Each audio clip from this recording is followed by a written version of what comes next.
Innal hamdalillah nahmaduhu wa nasta'inuhu wa nastaghfiruh wa na'udzu billahi min shururi anfusina wa sayyiati a'malina may yahdihillahu fala mudilla lahu wa man yudlil fala hadiya lahu. Asyhadu an la ilaha illallah wahdahu la syarika lahu wa asyhadu anna Muhammadan abduhu wa rasuluh. Tiada ucapan yang pantas terucap dari lisan kecuali alhamdulillah, karena qudrat kepada serta inayah Allah kita masih diberikan berbagai macam kenikmatan, berbagai macam hidayah untuk kita terus menggapai ridho dan makhluk Allah Subhanahu wa taala. Hadirin yang beriman, sidang jemaah rahimakumullah, dalam Al-Quran surat Al-An'am ayat 125 Allah Subhanahu wa taala berfirman, "Wa may yuridillahu ayyahdiyahu yashrah sadrahu lil Islam wa may yurid ayyudillahu yaj'al sadrahu harajan ka'annama yas'adu fis sama'."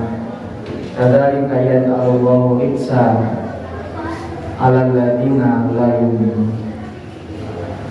Dalam Al-Quran surat Al-An'am tersebut Allah Subhanahu wa taala memberitahu kepada manusia bahwa barang siapa yang Allah kehendaki ayyahdiyahu, supaya Allah memberikan hidayah kepada orang tersebut, yasrah sadrahu lil Islam, maka Allah akan lapangkan bagi dirinya, yaitu dadanya untuk menerima Islam. Yang disebut dengan yasrah sadrahu dalam tafsir Ibnu Katsir diungkapkan yaitu yusahhiruhu, memudahkan, yuyassiruhu, memberikan kemudahan, yunassituhu, memberikan semangat, keterbukaan untuk menerima Islam. Maka kata Imam Ibnu Katsir, orang yang dimudahkan hatinya untuk menerima Islam itu adalah ciri bahwa seseorang itu ada dalam kebaikan. Bahkan dalam Quran surat Az-Zumar ayat 22, orang yang Allah nyatakan yasrah sadrahu lil Islam, yang dilapangkan dadanya untuk Islam itu, fahuwa ala nurim min rabbih, ia ada dalam cahaya dari Tuhan. Maka kita sering mendengar lafaz dalam Al-Quran minaz zulumati ilan nur. Apa yang disebut dengan an-nur di sana? Maka an-nur di sana adalah hidayah. Maka seseorang yang dilapangkan dadanya untuk Islam, maka ia hakikatnya diberikan hidayah oleh Allah Subhanahu wa taala. Maka bukan hanya berada dalam cahaya dari Rabbnya. Maka dalam Al-Quran surat Al-Hujurat ayat 7, Allah juga memberikan kepada orang yang mendapatkan hidayah itu, habbaba ilaikumul imana wa zayyana. Orang yang mendapatkan hidayah, Allah akan memberikan kecintaan di dalam hatinya untuk menerima keimanan. Bahkan Allah hiasi di dalam hati-hati mereka itu dengan keimanan. Maka iman bagi seorang yang mendapatkan hidayah itu merupakan hiasan hati, merupakan hiasan yang memperindah, memberikan cahaya di dalam hati. Maka orang yang mendapatkan hidayah, hatinya akan tercerahkan, akan mudah menerima Islam. Itulah yang disebut dengan orang yang yasrah sadrahu lil Islam.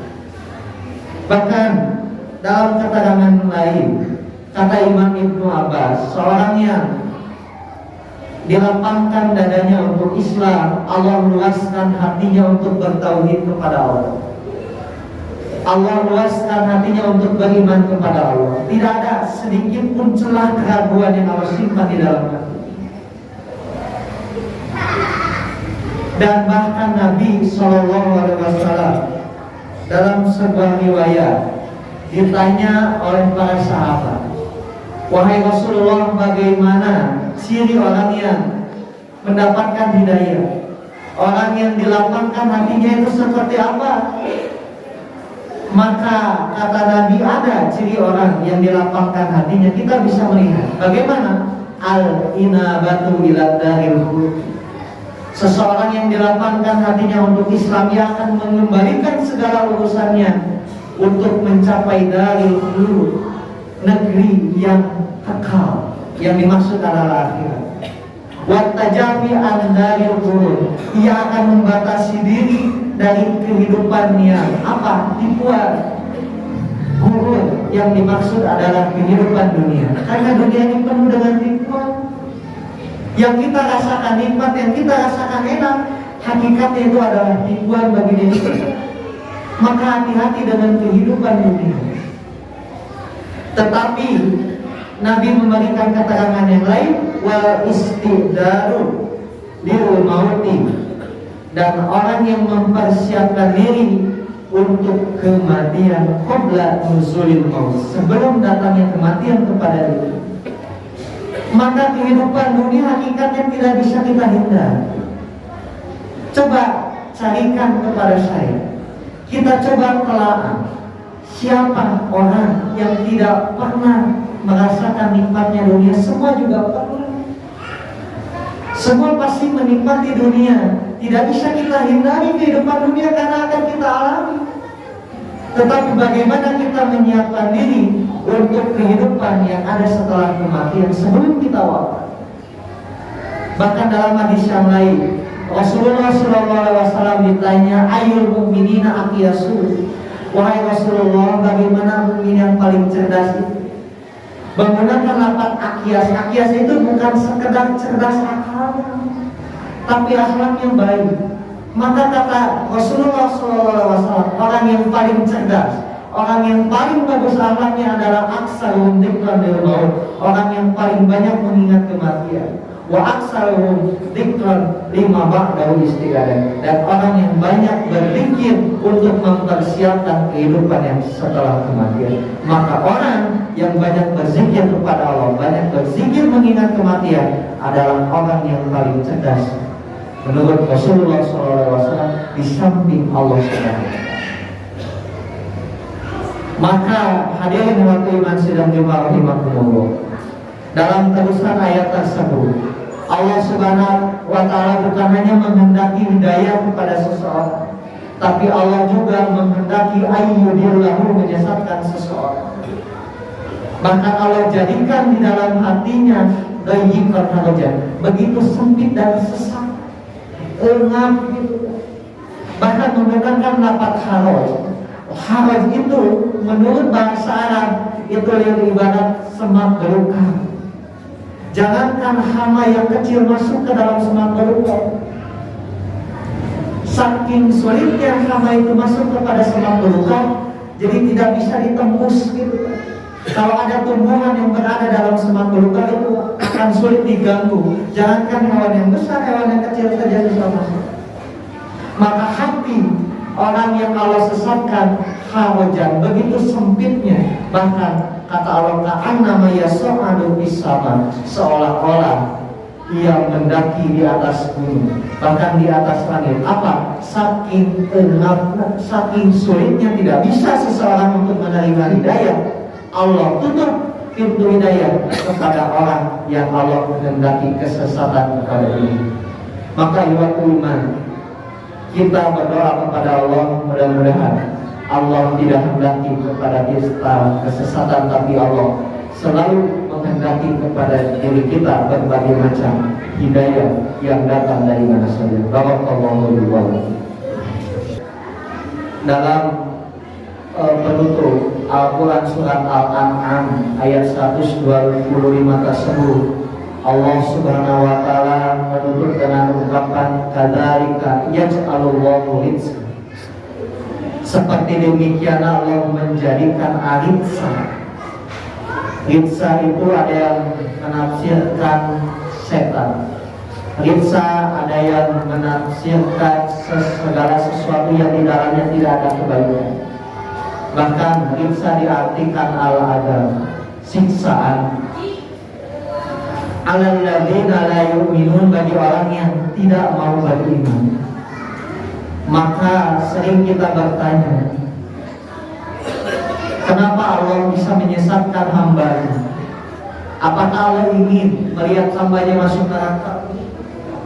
Apakah Allah semata-mata menjadikan hambanya sebagai penghuni neraka karena Allah sesat? Padahal nanti dalam beberapa keterangan yang saya temukan dalam tafsir Ibnu Katsir, salah satunya adalah keterangan dari Abu Ja'far bin Jarir.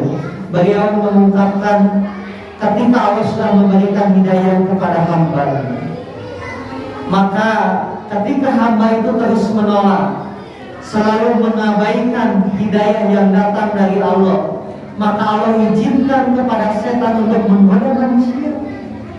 Maka pada saat itulah Allah menyesatkan manusia dengan cara apa? Bukan semata-mata Allah tutup hatinya, tapi karena orang itu tidak mau beriman, karena orang itu tidak mau beriman dan mengabaikan hidayah dari Allah, sehingga Allah membiarkan setan untuk menggoda kepada dirinya. Allah abaikan hamba tersebut.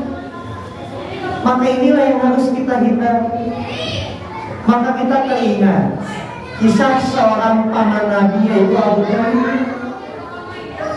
Bagaimana Abu Thalib mati-matian membela Nabi. Ketika saat itu Nabi ditentang oleh pemuka Quraisy. Tapi menjelang kewafatan Abu Thalib, ketika Nabi meminta ampunan kepada pamannya, mengajak pamannya untuk bersyahadat, kata Allah, innaka la tahdi man ahbabta. Sesungguhnya engkau tidak mampu memberikan hidayah sekalipun kepada orang yang engkau cintai. Sekelas Nabi tidak bisa memberikan hidayah kepada seseorang. Kenapa? Ini membuktikan hidayah itu hidayah itu langsung datangnya dari Allah. Sekalipun Nabi Muhammad SAW yang kita kenal beliau termaksud, beliau akan memberikan syafaat di yaumul qiyamah, tetapi ketika di dunia beliau pun tidak mampu untuk memberikan hidayah, hanya bertugas menyampaikan, hanya bertugas untuk mengajak kepada seseorang untuk inilah hidayah dari Allah. Ayo kita terima. Maka dari sini hadirin di waktu ini, Allah telah memberikan berbagai macam hidayah kepada kita. Hidayah akal, hidayah anggota badan, hidayah agama yang kita nikmati saat ini. Maka begitu hidayah itu datang kepada kita, kita terima. Segera kita terima hidayah itu, jangan sampai kita menolak. Karena ketika kita menolak hidayah tersebut, terus-menerus kita menolak, semakin lama Allah akan membiarkan kita sesat dan setan akan menggoda. Maka ketika kita sudah terjerumus kepada godaan setan terlalu jauh sehingga Allah menutup hati kita untuk menerima hidayah, maka Allah akan membiarkan setan menggoda kita sehingga kita akan dicap sebagai ulaika ashabuna, mereka lah calon penghuni neraka, hum fiha khalidun, yang kekal di dalamnya. Maka sebagai penutup hadirin waktu iman, dalam akhir ayat saum kita mengenal la'allahum yarshudun, seseorang yang ia berdoa ditutup dengan nabi la'allahum yarshudun. Kita yakini bahwa Allah itu dekat, kita yakini Allah tetap meminta segala sesuatu. Maka untuk urusan hidayah kita tidak bisa mengejar sendirian, maka kita perlu meminta kepada Allah. Mudah-mudahan Allah membukakan segala hati kita untuk menerima Islam. Allah membukakan hati kita untuk menerima hidayah, supaya kita dimudahkan untuk beramal saleh, beramal dengan berbagai macam ketakwaan yang Allah perintahkan kepada kita. Dan jangan sampai Allah menjerumuskan kita ke dalam kesesatan yang menjerumuskan kita ke dalam api neraka. Allahumma nawwir qulubana binuri hidayatika kama nawwartal arda binuri syamsika abadan abada bi rahmatika ya arhamar rahimin ya muqallibal qulub tsabbit qalbi ala dinika. Rabbana atina fid dunya hasanah wa fil akhirati hasanah wa qina adzabannar. Aqulu qouli hadza wa astaghfirullah li wa lakum. Wassalamualaikum warahmatullahi wabarakatuh.